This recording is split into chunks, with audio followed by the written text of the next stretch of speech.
All right, so welcome to stage one of DmC. Post the stripper occasion, their underwear is on the floor. One has to wonder how they got home from the previous night's activities, but whatever. Anyhow, the Raptor News Network is this game's very limp attempt to parody Fox News, and Dante's brother Virgil, you'll find out, is the fake anonymous guy. So Dante wakes up to the next day and hears reports of terrorists on the TV, which becomes quickly relevant. Oh, there's angel wings behind him in his room, in case you didn't quite catch that. And 666 liquor, because that's a thing that he drinks, of course.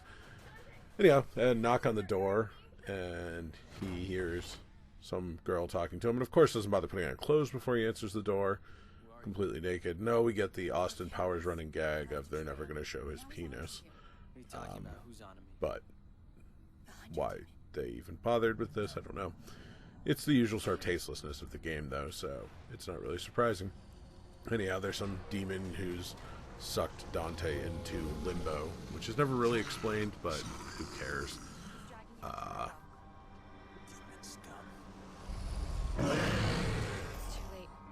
This dialogue's pretty indicative of the dialogue in this game. Again, the environment's changing. The way they do is kind of neat, except from a gameplay perspective, it's kind of terrible because the environments could shift in any way they want to, but they never shift in a way that just kills you, which seems a little, I don't know, counterproductive. Anyhow, bad day for a hangover. Well, yeah, of course, you don't look like you have a hangover. Anyhow, now we get the Austin Powers gag. Wait for it. Here it comes. Oh, also, fucking, this game loves swearing. Yep, Austin Powers gag. Walking my dong. Yep, pizza slice, blah, blah, blah. I don't even really get what's supposed to be happening here. Is he in like zero gravity putting on his clothes? Is he in like slow motion doing this? I don't know. Anyhow, there goes his trailer. The hunter destroys it. It's all very tough guy. There's the text overlay thing that always comes back. Anytime a new enemy shows up, you get a little cutscene about it, which is pretty boring, but this game has a problem with putting cutscenes everywhere, as you'll see as we go on. Let's go. Dante's sword appears out of the tattoo on his back. I'm not quite sure why. I left the tutorials on just so people could see kind of what goes into playing this game. It's not very complicated. You'll notice that the grade ranking that I've gotten goes up really easily, even though I'm using one weapon only and not really doing any attacks. And the grades then stick around for the length of a combat scene or until you get hit, which means getting a high ranking isn't particularly hard, especially when you have a designated dodge button, which you'll probably see me use here at some point. The controls are basically entirely different from the original Devil May Cry series. Lock-on's gone, you have a whole button to do launch attacks. It doesn't really work very well as Devil May Cry. The white orbs that you just saw pop up contribute to another strange change in the game, in that the upgrade system, previously in previous Devil May Cry games, you collected red orbs. They were your currency, and they were used for everything, for buying new moves, buying items. In this game, there's white orbs you collect that give you points for upgrades, and red orbs you collect that give you points for buying items, and it seems very contradictory. Oh, here we go, another interrupting cutscene. I was just running forward, and a cutscene shows up. Dante's guns, which, interestingly, the art designers found a way to make just, you know, some basic pistols look kind of hideous. So, good job. I get to control my character again to run forward and dodge some stuff. Unfortunately, for some reason, Ninja Theory thought that Devil May Cry was a series that needed more platforming and more running and not as much combat. So there's a lot of just running forward and dodging and jumping. Ebony, Ivory, Mystery Girls. I don't know why he talks to his guns like that, but it's pretty fitting with his character, I guess. I don't know. It's boring.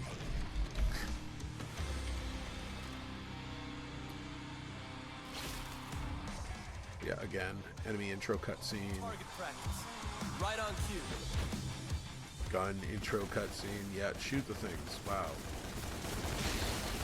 It's kind of hard to say who this game is meant for. It's not meant for Devil May Cry fans, because there's so many changes from how Devil May Cry works that it's not going to be. And at the same time, it doesn't seem to really work very well for non-Devil May Cry fans, because if you're not really a fan of this kind of action game that Devil May Cry is sort of a hallmark of, this game doesn't really do enough different to make it worthwhile. It's sort of, I would say God of Waritizes Devil May Cry, which is not something I ever really wanted to see. Again, you can see the getting extra ranking in this game is not very hard. It's a matter of not getting hit and just sort of keep going.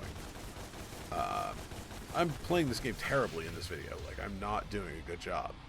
And I don't want to say intentionally. I'm not going to say that. I'm just not very good at this game. Dante. My name is Kat. I'm not a demon. So this cutscene introduces more of the problematic female companion. The reason I say she's problematic is later on in the game she falls into the problem that, say, Alex from Half-Life 2 falls into, of being basically around for as a tool for the player. She will move forward and open doors for you, but she won't do anything without you. And even in the story, it seems like she lacks a lot of agency, and they do some silly things with her. They do a lot of, she has an abused past, and someone rescued her.